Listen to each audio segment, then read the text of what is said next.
2022 needs Islam.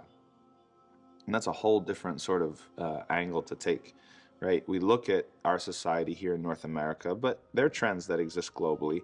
We see the opioid crisis. We see, drug abuse. We see rampant individualism. We see the excesses of neoliberal capitalism. We see imperialism and killing and all these things, environmental degradation, you name it. That's why it cracks me up, when people, they talk about progress and being progressive, and they're kind of hyper focused on what we're able to do, like individual freedoms, when the whole world around us is is collapsing.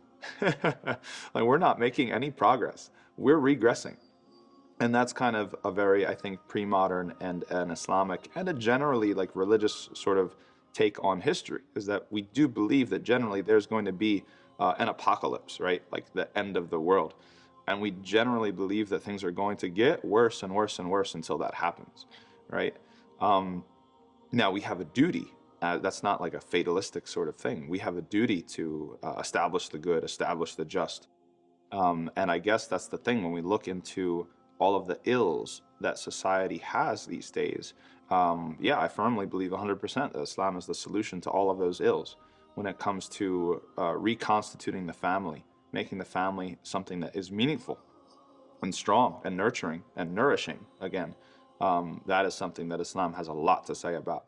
When it comes to the proper balance between the sexes or the genders, male and female, and how they should rely on each other and take advantage of their kind of strategic advantages, and not necessarily be in competition with one another, or an antagonistic relationship with one another, or just trying to be the exact same thing.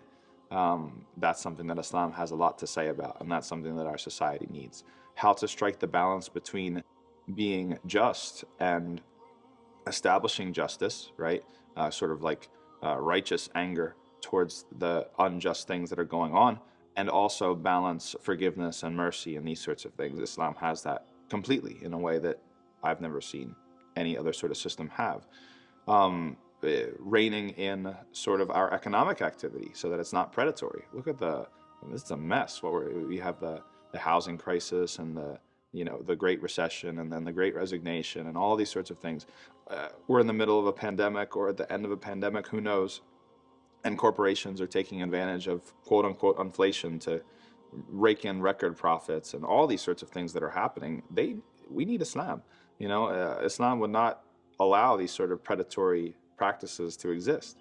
Yeah, it's not, the question is not, is Islam compatible in 2022? Is 2022 able to recognize that it needs help, and that it might need to turn to Islam for help?